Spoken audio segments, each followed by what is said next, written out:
Hi guys! So sa video nito, i-share ko sa inyo kung paano mag-report ng isang Facebook account.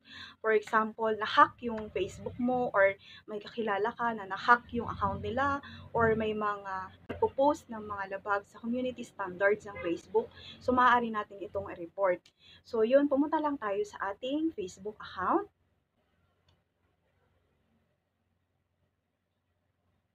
And i-search lang natin yung account nung i-report natin.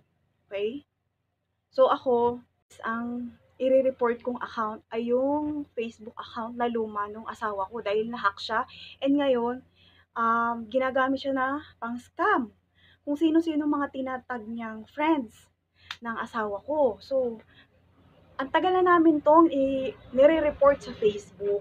Yung mga post niya, nire-report ko na ilang beses. Pero, itry pa din natin kung ano. So, papakita ko sa inyo muna. So, baka naman Facebook, kapag ka may nagre-report sa inyo ng paulit-ulit, pwede naman sigurong pakigawa ng paraan. Diba? Kasi hindi naman yan yung tipong nagtitrip lang paulit-ulit. Diba? Tsaka tingnan nyo yung post, diba? Nangi-scam. Papakita ko sa inyo. So, ito yung post na naman niya. Send me your phone number. O, diba Facebook? Nangihingi siya ng phone number. Makatarungan ba yun? Hindi ba yan lumalabag sa community standards nyo? O, 'di ba? Kasi may free load daw na matatanggap. O, 'di ba nangi-scam? Halata namang nangi-scam. Kaya naman, Facebook naman. Ito muna yung gagawin natin para i-report natin. So, pindutin nyo tong tatlong tuldok dito.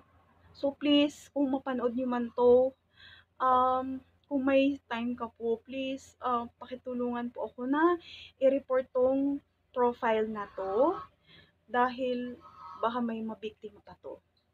So, yun. So, ang gagawin ko muna is help will. And ang pipiliin natin is hack. And after nyan is report profile. Pinutin natin yung report profile. And marami ditong option, pretending to be someone, fake account, fake name, posting inappropriate things, harassment or bullying, something else. So, tingnan natin yung posting inappropriate things. So, yun, pipiliin natin dito kung ano yung post niya na maaaring lumalabag sa community standards ng Facebook. Baka sabihin nyo na naman, Facebook na hindi ito lumalabag. Ilang beses ko na itong na-report. Diyos ko po, ito, oh, di ba? Ano to eh. Nangi-scam siya, halata naman eh. Ito. Yan. Tsaka ito, send me your phone number. Oh. And after nyan, in-next na natin. So yun, thanks for letting us know. We'll send you a notification to view the outcome in your support inbox as soon as possible. Tingnan nga natin yung ad reason. And halata naman siya na fraud siya or nangi-scam siya. So pindutin natin yung scam. Oh, 'di ba? Kayo na mismo ang nagsasabi na we don't allow content where the aim is to deceive people. O 'di ba? Nanloloko to gain an unfair advantage or to deprive someone of money, property, or legal rights. Tama ba yun, Facebook, na hinihingi niya yung mga cellphone number kasi may matatanggap daw na free load? 'Di ba?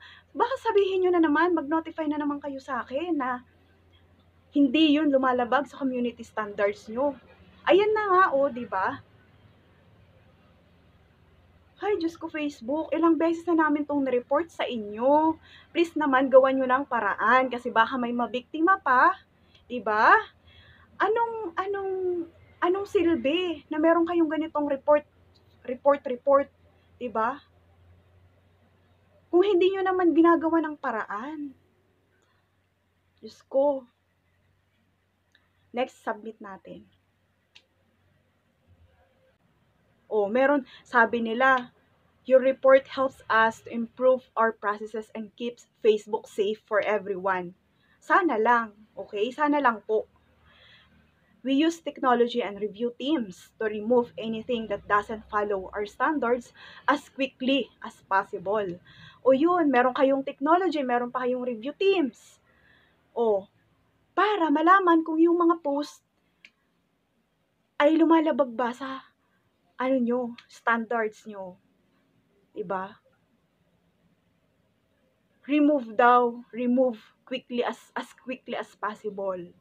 Pero ang tagal na nito naming nire-report sa inyo, hindi nyo ginagawa ng paraan. Diyos ko naman, Facebook. Then, next na natin. Done. O yan. Okay na. Na-report ko na. So, sana naman po. Pati yung manok nakaka-stress na to, diba? Hindi na safe yung Facebook kapag ganitong may mga hacker na hindi nyo tinitake down. Please, pakitake down nitong account na to, Will LX Fuliero. Please naman po. Na-hack po ito. Okay po? Ay, nako. So, salamat sa panonood and sorry kung medyo hindi okay yung ano ko or emotional ako or naiinis ako. Tao lang. So, yun. Thank you.